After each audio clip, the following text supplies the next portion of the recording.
everyone. We are the group 8 and we are going to report the Noli Me Tangere, its context and content.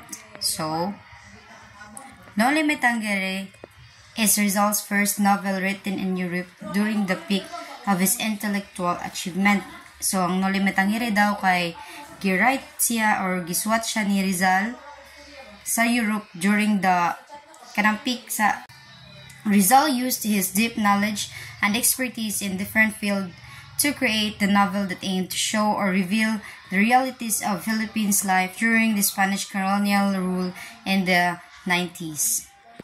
So, gigamit daw ni Rizal iyang expertise sa different field to create a novel nga mag-aim siya nga mo reveal sa realities sa life sa mga Filipino sa Philippines during the colonial rule pag 90s. Now, let's proceed to the publication of Noli.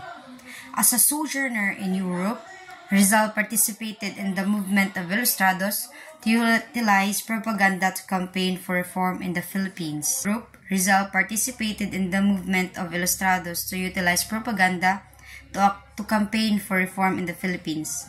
Ilustrados, a group of Filipino-educated Filipinos who studied abroad mostly in Spain and other parts of Europe. So, si Rizal kuno mentras sojourner or temporarily nga gapuyo ngadto sa Europe, niapil siya sa movements sa mga Ilustrados, which are the mga group sa educated Filipinos ngadto sa Europe kay para maghimo or mag-utilize og propaganda campaign for reform sa Pilipinas. While in Europe, si Rizal ug kauban niya nga mga Ilustrados used peaceful and intellectual means ng ilang propaganda gani is use na gamit sila kuan kanang dili kanang pareha sa uban nga mga dahas they use such as writing, journalism, public discourse to advocate reforms in the Philippines nga naa sa under sa kuan Spanish colonial rule. Among Ilustrados' various released outputs, Rizal's novel Noli Me Tangere stood out, which became his most renowned work. So, sa kadaghan kuno nga mga gibuhat sa mga Ilustrados or mga kaubanan ni sa grupo ni Rizal ngadto sa Europe, ang iyaha kunong work mo ni stood out kay ang ilahang way of lagi pangbuhat ito is besides writing, they also express their ideas through creative works like satirical pieces which use humor and criticism to expose wrongdoings and world-class paintings among kuno ato nga mga gipangbuhat sa mga kauban sa Ilustrados kay iyahang novel nga Noli Me Tangere mo ni stood out. So, the idea of publishing a book was not alien to Rizal. Unsa kay pasabot no?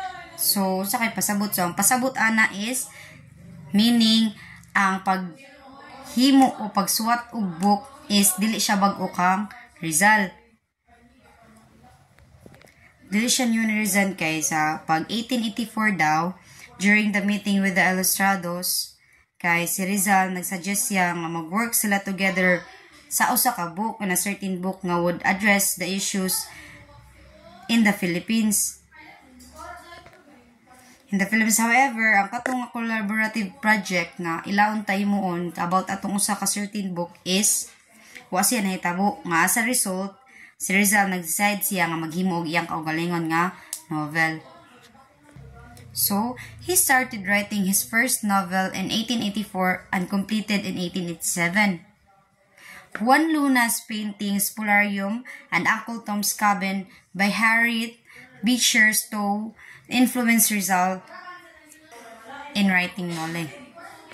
So, ang Juan Luna nga painting which is the Polarium na nagportray of suffering of people and injustice they endured niya sa usasad kang ang Uncle Tom's Cabin nga novel ni Harriet Beecher Stowe nga nag-highlight sa harsh realities of slavery in America.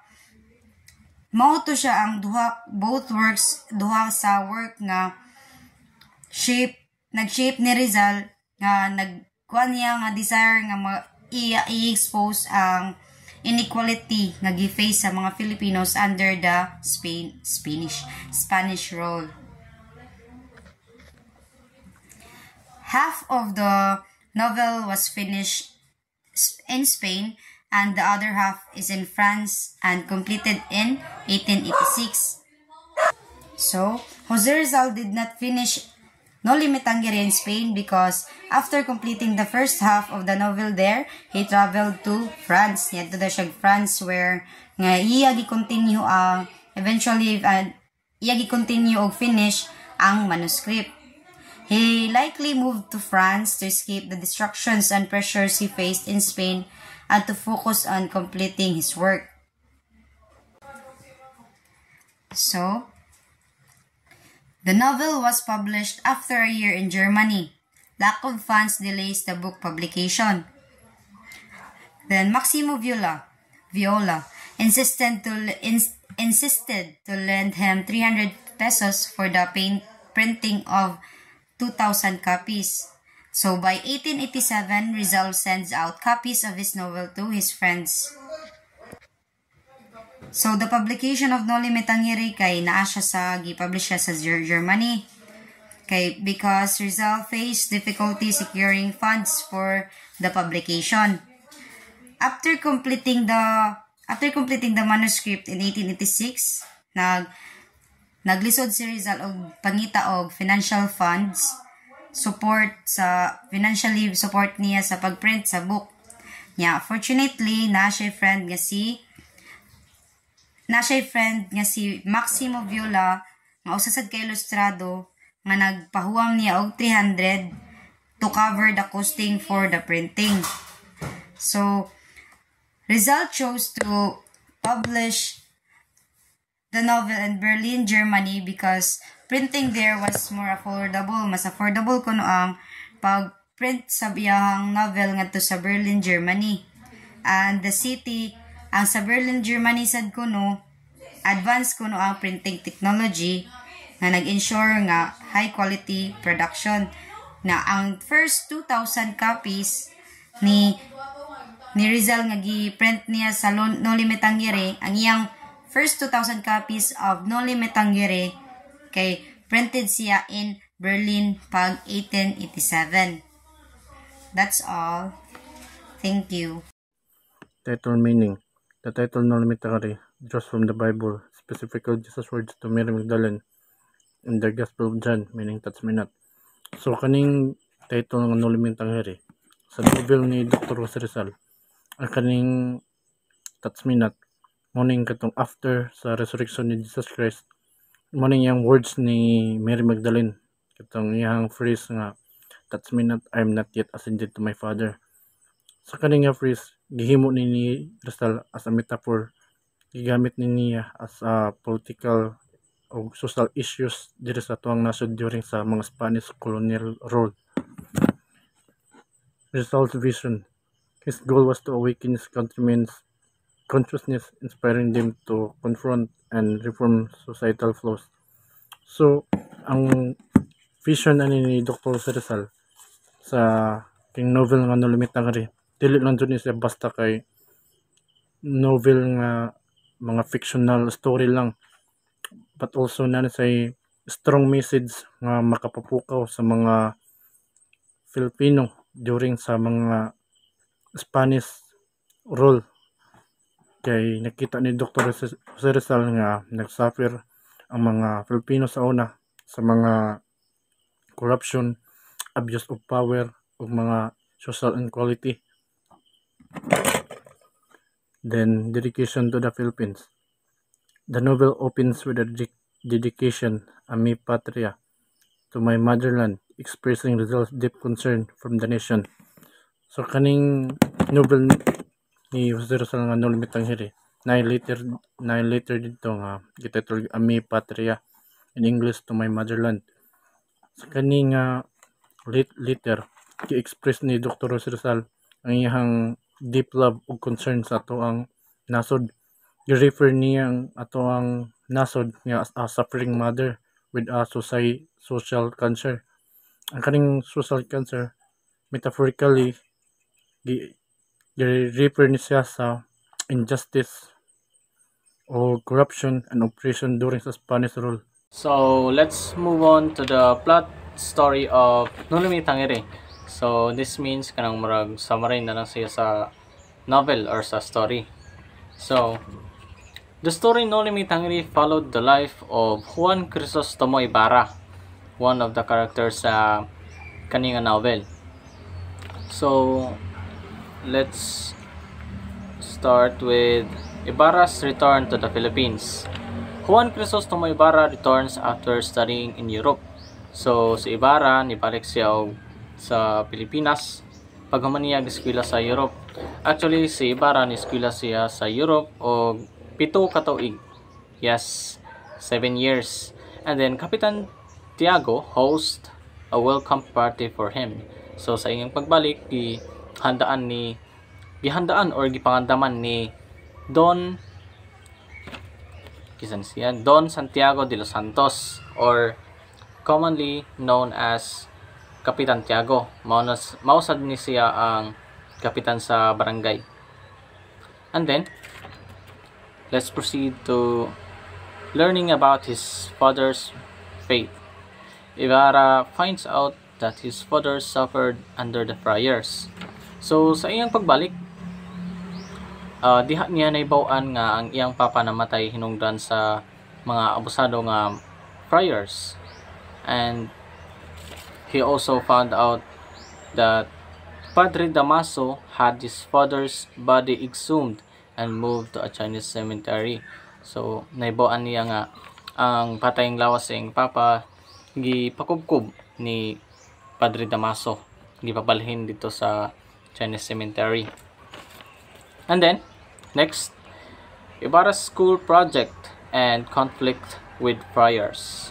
So Ibarra wants to build a school to help his town. So si Ibarra ganahan siya magpatukod og kaugalingon nga eskwelahan. Mausad ni ang pangandoy sa iyang papa nga makapatukod og eskwelahan. As also Ibarra believed that education is the key to his nation's progress. Mao ni ang iyang giingon. Maong gusto siya nga magpatukod og eskwelahan. And then next, Elias, a boatman, warns Ibarra to his actions may anger the friars. And then Ibarra is almost killed but Elias saves him. So si Elias, so sa kana laging nakapatukod na siya sa eskwelahan, murag gikasuyaan siya ba sa mga friars. And then si Elias, a boatman, kana siya matawag ni siya fisherman or basta boatman, kanang mura siya traveler ba. Most of his days kay naaragid siya sa dagat, mura siya traveler. Si Elias mao na siya makatong gingon ako nga murag traveler. Iya giwarningan si Ibarra sa iyang mga actions. And then si Ibarra gitangkaan og patay tungod lagi sa kanang gikasuyaan siya, murag gipapatay yung siya ba. But Elias saves him. Yes, giligtas ni Elias si Ibarra. So next is conflict with Padre Damaso. At a luncheon, Damaso insults Ibarra. So mao to, after sa pangitabo nga hapit namatay si Ibarra, nag-organize siya luncheon or kanang social gatherings or kanang salo-salo man siguro sa atoa. And then nikalit og butho si Padre Damaso nga wala man unta gi-invite ni Ibarra.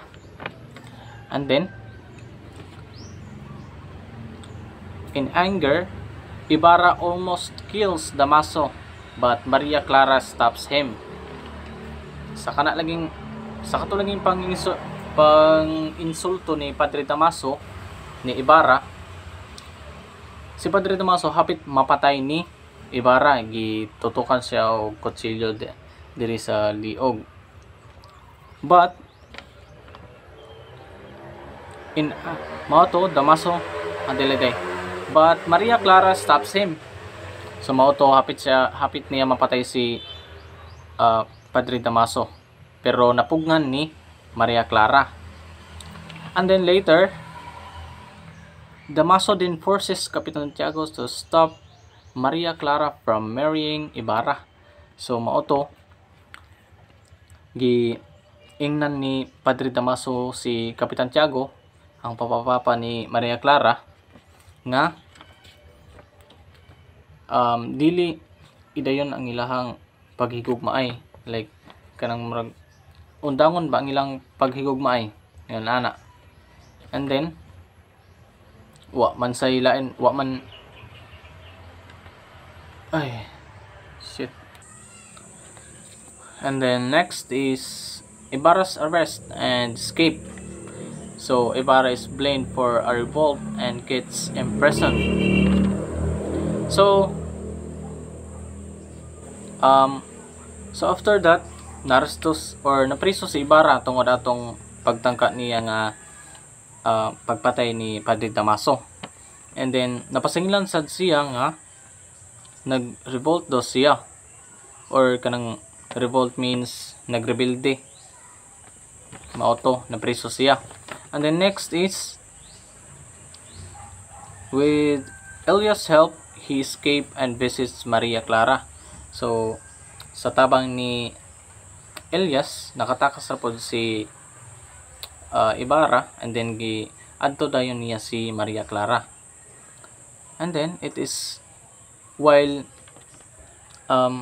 nagkaisturahay sila ni Maria Clara ug ni Ibarra, it is revealed that Padre Damaso is Maria Clara's real father. So ang tinuod gid ay nga papa ni Maria Clara is si Padre Damaso, katong hawd kaayo, katong friar, di gid ay si Kapitan Tiago. And then let's proceed sa Elias' death and Basilio's future. So people think Ibarra is dead, leading Maria Clara to enter a convent. So abi sa mga tao nga patay na gid si Ibarra, kay naman to'y ginungog-dungog or mga rumors nga naoday na posilan, and they thought na si Ibarra.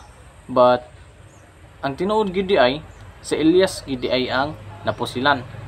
Mao na ni, Elias is actually the one who gets fatally shot. Si Elias gid ay naposilan. And then before dying, Elias tells Basilio, a young orphan, to find Ibarra's treasure and use it for education. So wa pa namatay si Elias, na siya'y bata nga namit, which is si Basilio. Mao na ni siya ang anak ni Narcisa, or commonly known as Sisa sa No Limit Hungry nga story or sa novel. And then mao to ingnan ni Elias si Basilio nga ipapangita niya ang mga kayamanan or mga treasure ni Ibarra para gamiton sa iyang pag-eskwela. So I think diha ra natapos ang story nga No Limit Hungry. And I hope na may nakatunan sa among report.